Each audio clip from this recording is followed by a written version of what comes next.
Hi, good morning. അപ്പോൾ നമ്മുടെ വീട്ടിൽ ഒരു രണ്ട് ഏത്തപ്പഴം അല്ലെങ്കിൽ ഒരു ഏത്തപ്പഴമായാലും മതി. കുറച്ച് റവയും ഉണ്ടെങ്കിൽ നമുക്ക് വളരെ എളുപ്പത്തിൽ ഒരു സ്നാക്ക് തയ്യാറാക്കാം. ഇത് രണ്ട് രീതിയിൽ തയ്യാറാക്കാം ട്ടോ. നമുക്ക് സുഗിയനൊക്കെ ഉണ്ടാക്കുന്ന പോലെ മൈദപ്പൊടിയുടെ ബാറ്ററിൽ മുക്കി പൊരിച്ചു ഉണ്ടാക്കാം, ഇല്ലാതെയും ഉണ്ടാക്കാം. ഞാനിപ്പോൾ സുഗിയൻ ഉണ്ടാക്കുന്ന പോലെ മൈദയുടെ ബാറ്ററിൽ മുക്കി പൊരിച്ചാണ് ഉണ്ടാക്കുന്നത്. അതിന് വേറൊരു ടേസ്റ്റാണ്, അല്ലാതെ ഉണ്ടാക്കുന്നതിന് വേറൊരു ടേസ്റ്റാണ്. നിങ്ങൾക്ക് രണ്ട് രീതിയിലും ട്രൈ ചെയ്യാം. അതൊക്കെ എങ്ങനെയാണെന്ന് ഞാൻ വീഡിയോ ചെയ്യുമ്പോൾ പറയാം. അപ്പോൾ വീട്ടിലുള്ള നല്ല പഴുത്ത ഏത്തപ്പഴവും കുറച്ച് റവയും കുറച്ച് തേങ്ങയൊക്കെ എടുത്തിട്ട് സ്നാക്ക് ഉണ്ടാക്കാൻ റെഡി ആയിക്കോളും. നമുക്ക് എങ്ങനെയാണ് നമ്മുടെ റവ പഴം സ്നാക്ക് തയ്യാറാക്കുന്നത് നോക്കാം. നമുക്ക് നമ്മുടെ ഇൻഗ്രീഡിയൻസ് നോക്കാം. ഞാനിപ്പോൾ നന്നായിട്ട് രണ്ട് പഴുത്ത പഴം എടുത്തിട്ടുണ്ട്. അതുപോലെ തന്നെ ഒരു 3 ടേബിൾ സ്പൂൺ തേങ്ങ ചിരവിയതെടുത്തിട്ടുണ്ട്. 1/4 കപ്പ് റവ എടുത്തിട്ടുണ്ട്. 1/4 കപ്പ് റോസ്റ്റഡ് റവയാണ് കേട്ടോ. റോസ്റ്റഡ് റവ അല്ലാന്നുണ്ടെങ്കിൽ 1/2 കപ്പ് വരെ എടുക്കാം. എന്താണെന്ന് വെച്ചാൽ റോസ്റ്റഡ് റവ ആകുമ്പോൾ നമ്മുടെ വെള്ളം അബ്സോർബ് ചെയ്യുന്ന കണ്ടന്റ് കൂടുതലായിരിക്കും. അതുകൊണ്ട് റോസ്റ്റഡ് റവ എടുക്കുകയാണെങ്കിൽ 1/4 കപ്പ് മതി. റോസ്റ്റഡ് റവ അല്ലാന്നുണ്ടെങ്കിൽ 1/2 കപ്പ് എടുത്തോളൂ. ആദ്യം നമുക്ക് ഈ പഴം ഒന്ന് ചെറുതായിട്ട് കട്ട് ചെയ്ത് ബാക്കിയുള്ള കാര്യങ്ങൾ ചെയ്യാം. ഇത് നെയ്യിലും ചെയ്യാം, മറ്റുള്ള വെജിറ്റബിൾ ഓയിലും ചെയ്യാം. ഞാനിപ്പോൾ നെയ്യിലാണ് ചെയ്യാൻ പോകുന്നത്. അപ്പം ഞാൻ ഈ പഴം ഒന്ന് ചെറുതായിട്ട് കട്ട് ചെയ്തെടുക്കട്ടെ. അപ്പം നമ്മുടെ പാൻ ചൂടായിട്ടുണ്ട്. പാനിലേക്ക് നെയ്യ് ഒഴിച്ചിട്ട് നെയ്യും ചൂടായിട്ടുണ്ട്. നമുക്കിതിലേക്ക് ചെറുതായിട്ട് കട്ട് ചെയ്തിട്ടുള്ള പഴം ചേർത്ത് കൊടുക്കാം. അപ്പോൾ ഇതിൽ പഞ്ചസാര ചേർക്കണമെങ്കിൽ ചേർക്കാം കേട്ടോ. എന്താണെന്ന് വെച്ചാൽ എൻ്റെ കയ്യിലുള്ള പഴത്തിന് നല്ല മധുരമുണ്ട്. അതുകൊണ്ട് ഞാനൊരു 1/2 ടീസ്പൂൺ മാത്രം പഞ്ചസാര ചേർക്കുന്നുള്ളൂ. നിങ്ങളുടെ കയ്യിലുള്ള പഴത്തിന് മധുരം കുറവാണെന്നുണ്ടെങ്കിൽ 1/2 ടീസ്പൂൺ വരെ പഞ്ചസാര ചേർക്കാം. അപ്പോൾ പഞ്ചസാര പഴത്തിൻ്റെ മധുരം അനുസരിച്ച് മാത്രം ചേർക്കാം. ഞാനിനി ഇത് പഴം നന്നായിട്ട് ഉടഞ്ഞു വരുന്നത് വരെ ഇളക്കി കൊടുക്കാൻ പോവാണ്. നന്നായിട്ട് പഴം ഉടഞ്ഞു വരണം. ആ രീതിയിൽ നമ്മൾ കുക്ക് ചെയ്തെടുക്കുക. അതിനുശേഷമാണ് നമുക്ക് ബാക്കിയുള്ള കാര്യങ്ങളൊക്കെ ചെയ്യേണ്ടത്. ഇപ്പോൾ ഇനി ഇതിലേക്ക് ഒന്നും ചേർക്കാനൊന്നുമില്ല. ഇപ്പോൾ കണ്ടോ, നമ്മുടെ പഴമൊക്കെ നന്നായിട്ട് ഉടഞ്ഞ് കുക്കായിട്ട് വന്നിട്ടുണ്ട്. ഇതിലേക്ക് നമുക്കിനി നമ്മൾ എടുത്തു വെച്ചിരിക്കുന്ന തേങ്ങ ചിരവിയത് ചേർത്ത് കൊടുക്കാം. തേങ്ങ ചിരവിയത് ചേർത്ത് നന്നായിട്ടൊന്ന് ഇളക്കി മിക്സ് ചെയ്യുക. അപ്പോൾ നല്ല പഴുത്ത പഴമാണെങ്കിലാണ് ഇതുപോലെ നന്നായിട്ട് ഉടഞ്ഞു കിട്ടുള്ളൂ കേട്ടോ, നമ്മൾ കുക്ക് ചെയ്ത് വരുന്നതനുസരിച്ച്. ഇനി നമുക്കിതിലേക്ക് മധുരത്തിനനുസരിച്ച്, നിങ്ങളുടെ ചോയ്സാണ് മധുരം, അപ്പോൾ മധുരത്തിനനുസരിച്ച് പഞ്ചസാര ചേർത്ത് കൊടുക്കാം. ഞാനിപ്പോൾ ഒരു 1/4 ടീസ്പൂൺ പഞ്ചസാര ചേർക്കുന്നുണ്ട്. പഞ്ചസാരയും ചേർത്ത് നന്നായിട്ടൊന്ന് മിക്സ് ചെയ്യുന്നുണ്ട്. ആ പഞ്ചസാര ഒന്ന് മെൽറ്റായി തുടങ്ങുമ്പോൾ തന്നെ നമുക്കിനി ഫ്ലെയിം കുറച്ചിട്ട് ഇതിലേക്ക് നമ്മൾ എടുത്തു വെച്ചിരിക്കുന്ന റവ ഉണ്ടല്ലോ, റവ കുറച്ചായിട്ട് മിക്സ് ചെയ്ത് ഇളക്കി യോജിപ്പിച്ചെടുക്കുക. തേങ്ങ ചേർത്തിട്ട് ഒരുപാട് സമയം കുക്കായി വരേണ്ട ആവശ്യമില്ല. വേഗം തന്നെ നമുക്ക് ഇളക്കി മിക്സ് ചെയ്തെടുക്കാവുന്നതേ ഉള്ളൂ. പഞ്ചസാരയും തേങ്ങയൊക്കെ ഒന്ന് മിക്സായി കിട്ടിയാൽ മതി. വീണ്ടും റവ ചേർക്കുക. ഇതുപോലെ നമ്മൾ എടുത്തു വെച്ചിരിക്കുന്ന റവ മുഴുവനായിട്ട് ഈ പഴത്തിലേക്ക് മിക്സ് ആയി വരണം. നിങ്ങൾ പഴം കൂടുതൽ എടുക്കുകയാണെങ്കിൽ റവയുടെ അളവൊക്കെ കൂടുതൽ ചേർക്കുക. നമുക്കിത് ഉരുട്ടിയെടുക്കാൻ പാകത്തിൽ കിട്ടണം, അതാണ് നമ്മുടെ ആവശ്യം. അതിനനുസരിച്ച് റവ ചേർക്കുക. ചില റവ കൂടുതൽ നനവ് അബ്സോർബ് ചെയ്യും, അപ്പോൾ അതിനനുസരിച്ച് റവയുടെ അളവ് കൂട്ടേണ്ടി വരും. അപ്പോൾ ഞാൻ ഈ റവ മുഴുവൻ ചേർത്ത് കൊടുക്കുകയാണ്. അപ്പോൾ ഇനി ഇതൊന്ന് ചൂട് മാറി വന്നിട്ട് വേണം നമുക്കിനി ഉരുട്ടിയെടുക്കാനായിട്ട്. അപ്പോൾ കണ്ടോ, റവയൊക്കെ നമുക്ക് കറക്റ്റ് പാകത്തിനായിട്ടുണ്ട്. ഇതൊന്ന് ഉരുട്ടിയെടുക്കണം. ഈ പാനിൽ നിന്ന് വിട്ട് വരുന്ന പാകത്തിലായിരിക്കണം നമ്മൾ റവ ചേർത്ത് കൊടുക്കുമ്പോൾ ആവേണ്ടത്. ഇപ്പോൾ ഇത് കറക്റ്റാണ് ഞാൻ റവ ചേർത്ത് കൊടുത്തിട്ടുള്ളത്.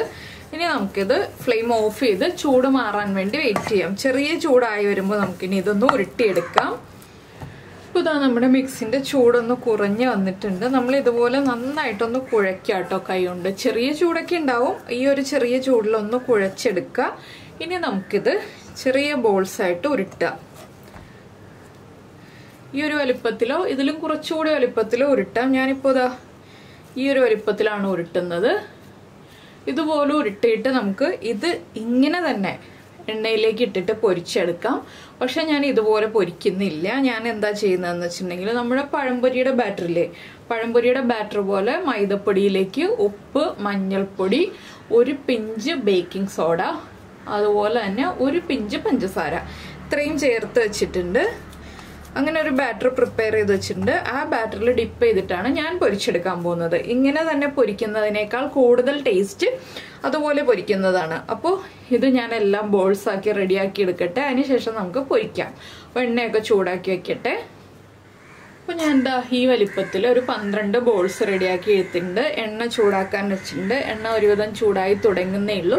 ഇനി എണ്ണ ചൂടായി കഴിയുമ്പോൾ നമുക്ക് ഇതാ ഈ റെഡിയാക്കി വെച്ചിരിക്കുന്ന ബാറ്റർ ഉണ്ടല്ലോ, ഇതിൽ ഡിപ്പ് ചെയ്തിട്ട് ഫ്രൈ ചെയ്തെടുക്കാം. എണ്ണ ഒന്ന് ചൂടായി വരട്ടെ.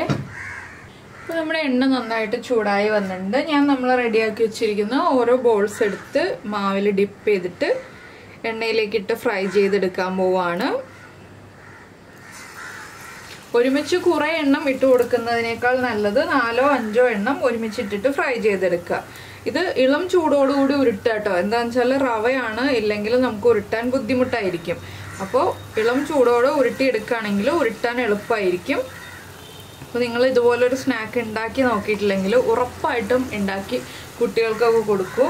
കുട്ടികൾ നന്നായിട്ട് എൻജോയ് ചെയ്ത് കഴിക്കും. ഇപ്പോൾ പഴംപൊരിയൊന്നും അത്ര താല്പര്യമില്ലാത്ത കുട്ടികളാണെങ്കിൽ വേറൊരു ഷേപ്പിലൊക്കെ പഴം ഇങ്ങനെയൊക്കെ ഉണ്ടാക്കി കൊടുക്കുമ്പോൾ കുട്ടികൾ ഇഷ്ടപ്പെട്ട് കഴിച്ചോളും. അപ്പോൾ എല്ലാവർക്കും ഈ ഒരു റെസിപ്പി ഇഷ്ടമായിട്ടുണ്ടെങ്കിൽ ഒന്ന് ലൈക്ക് ചെയ്യാനും കമൻറ്റ് ചെയ്യാനും ഒന്നും മറന്നു പോരുത് കേട്ടോ. അതുപോലെ തന്നെ നിങ്ങൾക്ക് ഇഷ്ടപ്പെടുന്ന റെസിപ്പി നിങ്ങളുടെ ഫ്രണ്ട്സിനും ഫാമിലി മെമ്പേഴ്സിനും ഒക്കെ ഒന്ന് ഷെയർ ചെയ്ത് കൊടുക്കണേ. ഞാനിപ്പോൾ ഫസ്റ്റ് ബാച്ച് ഇത്ര ഇട്ടിട്ട് ഫ്രൈ ചെയ്തെടുക്കുന്നുള്ളൂ. ഇതൊന്ന് കുക്കായി വരട്ടെ. ഇത് പഴംപൊരിയുടെ അത്രയും പോലും സമയം എടുക്കില്ല. എന്താണെന്ന് വെച്ചാൽ നമ്മുടെ ആ ഒരു പുറം കോട്ടിങ് മാത്രമേ കുക്കാവാനുള്ളൂ. ബാക്കി ഇൻസൈഡൊക്കെ കറക്റ്റായിട്ട് കുക്കായിട്ടുള്ളതാണ്. അപ്പോൾ വേഗം വേഗം കുക്കായി കിട്ടും. നമ്മൾ സുഗിയനൊക്കെ ഉണ്ടാക്കില്ലേ, അതുപോലെ ഫാസ്റ്റായിട്ട് കുക്കായി കിട്ടുന്നതാണ് കേട്ടോ. അപ്പോൾ നമ്മുടെ ഈ ഒരു കോട്ടിങ് കുക്കായി കിട്ടണം. കോട്ടിങ് വളരെ തിന്നായിട്ട് കോട്ട് ചെയ്യരുത്. മൈദപ്പൊടിയുടെ ബാറ്റർ മിക്സ് ചെയ്യുമ്പോൾ കുറച്ച് തിക്കായിട്ട് മിക്സ് ചെയ്തെടുക്കുക. അപ്പോൾ എല്ലാവരും ഈ ഒരു സ്നാക്ക് ഉണ്ടാക്കി നോക്കുമല്ലോ ഉറപ്പായിട്ടും. നിങ്ങൾക്ക് ഇത്രയും സമയമില്ല എന്നുണ്ടെങ്കിൽ, ഒരു 10 മിനിറ്റ് ടൈമേ ഉള്ളൂ എന്നുണ്ടെങ്കിൽ ഈ ഒരു പ്രോസസ്സ് ചെയ്യേണ്ട. റവ മാത്രം മിക്സ് ചെയ്തിട്ട് നമ്മൾ ബോൾസ് റെഡിയാക്കിയിട്ട് നേരെ എണ്ണയിലേക്കിട്ട് പൊരിച്ചെടുത്തോളൂ. കൂടുതൽ സമയമുണ്ട്, ഒരു 15 മിനിറ്റ് സമയമുണ്ടെന്നുണ്ടെങ്കിൽ ഇതുപോലെ ഒന്ന് ഫ്രൈ ചെയ്തെടുത്തോളൂ. ഇതുപോലെ ഫ്രൈ ചെയ്തെടുക്കുമ്പോൾ കഴിക്കാൻ പ്രത്യേകം ടേസ്റ്റ് ആണെന്ന് ഞാൻ പറഞ്ഞല്ലോ, അതുകൊണ്ടാണ് ഇതുപോലെ ചെയ്തെടുത്തോളൂ എന്ന് പറഞ്ഞത്. അപ്പോൾ ഒരു ഗസ്റ്റൊക്കെ വരികയാണെങ്കിൽ, നമുക്ക് ഗസ്റ്റിനൊക്കെ കൊടുക്കാൻ ഉണ്ടാക്കുകയാണെങ്കിൽ ഇങ്ങനെ തന്നെ ഉണ്ടാക്കി കൊടുക്കുകയാണ് നല്ലത്. അപ്പോൾ എന്തായാലും എല്ലാവരും ട്രൈ ചെയ്ത് നോക്കാം കേട്ടോ. നന്നായിട്ട് തൊലി കറുത്ത ഏത്തപ്പഴമൊക്കെ ഉണ്ടെങ്കിൽ നമ്മളത് വെറുതെ കളയുകയാണ് പതിവ്. എന്താണെന്ന് വെച്ചാൽ ഒരുപാട് പഴുത്ത ഏത്തപ്പഴം പൊതുവെ കുട്ടികളൊന്നും കഴിക്കില്ല അങ്ങനെ. അപ്പോൾ നമ്മൾ അത് പഴുത്തു പോയല്ലോ, പിന്നെ നമുക്കൊന്നും ചെയ്യാൻ പറ്റില്ലല്ലോ എന്ന് പറഞ്ഞിട്ട് നമ്മൾ വേസ്റ്റാക്കി കളയുന്നതിനേക്കാൾ നല്ലതല്ലേ ഇതുപോലെ എന്തെങ്കിലും വേറെ വെറൈറ്റി ആയിട്ടുള്ള സ്നാക്സൊക്കെ തയ്യാറാക്കുന്നത്. അപ്പോൾ എല്ലാവരും ട്രൈ ചെയ്ത് നോക്കുക. പിന്നെ നമ്മുടെ ചാനൽ ആദ്യമായിട്ടാണ് കാണുന്നത്, നമ്മുടെ വീഡിയോ പ്രസൻറ്റ് ചെയ്യുന്ന രീതിയൊക്കെ ഇഷ്ടമായി എന്നുണ്ടെങ്കിൽ നമ്മുടെ ചാനലൊന്ന് സബ്സ്ക്രൈബ് ചെയ്ത് സപ്പോർട്ട് ചെയ്യണേ. സബ്സ്ക്രൈബ് ചെയ്യുന്നതിന് ഈ വീഡിയോയുടെ താഴെയുള്ള റെഡ് സബ്സ്ക്രൈബ് ബട്ടൺ ഒന്ന് ക്ലിക്ക് ചെയ്യുക. അതിൻ്റെ റൈറ്റ് സൈഡിലുള്ള ബെല്ലൈക്കണം ക്ലിക്ക് ചെയ്യുക. അപ്പോൾ ഓൾ എന്ന് പറഞ്ഞിട്ടൊരു ഓപ്ഷൻ കാണാം. ആ ഓളും കൂടി പ്രസ് ചെയ്തിട്ടുണ്ടെങ്കിൽ ഞാൻ എപ്പോഴും വീഡിയോ അപ്ലോഡ് ചെയ്യുമ്പോൾ നിങ്ങൾക്ക് നോട്ടിഫിക്കേഷൻ വരും. അപ്പോൾ ഇതൊന്ന് കുക്കായി വരുമ്പോൾ ഞാൻ എണ്ണയിൽ നിന്ന് മാറ്റും. ഏത് പാകത്തിലാണ് എണ്ണയിൽ നിന്ന് മാറ്റുന്നതെന്ന് ഞാൻ കാണിക്കാം കേട്ടോ. ഇതിപ്പോൾ ഒന്നുകൂടി ആവാനുണ്ട്, ആ മാവ് ഒന്നുകൂടി ഒന്ന് കളർ മാറാനുണ്ട്. എനിക്ക് ഒന്നുകൂടി മൊരിയുന്നതാണ് ഇഷ്ടം. നിങ്ങൾക്ക് ഇത്രയും മതിയെന്നുണ്ടെങ്കിൽ ഈ ഒരു സ്റ്റേജ് ആകുമ്പോൾ എണ്ണയിൽ നിന്ന് മാറ്റാം.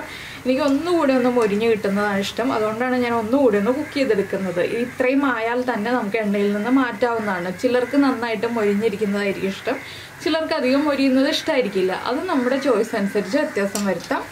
അപ്പോൾ ഇതാ ഇത്രയേ ഉള്ളൂ. ഇനിയിപ്പോൾ ഞാൻ എണ്ണയിൽ നിന്ന് മാറ്റിയിട്ട് ബാക്കിയുള്ളതും ഇതുപോലെ തന്നെ ഫ്രൈ ചെയ്തെടുക്കട്ടെ. അതിനുശേഷം നമുക്ക് എല്ലാം കഴിഞ്ഞിട്ട് പ്രസൻറ്റ് ചെയ്യാം കേട്ടോ.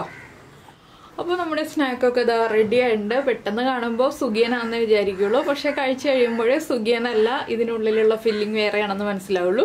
അപ്പോൾ എല്ലാവരും ഉണ്ടാക്കി നോക്കുമെന്ന് വിചാരിക്കുന്നു. നമുക്ക് നമ്മുടെ അടുത്ത റെസിപ്പിയുമായിട്ട് അടുത്ത ദിവസം വീണ്ടും കാണാം.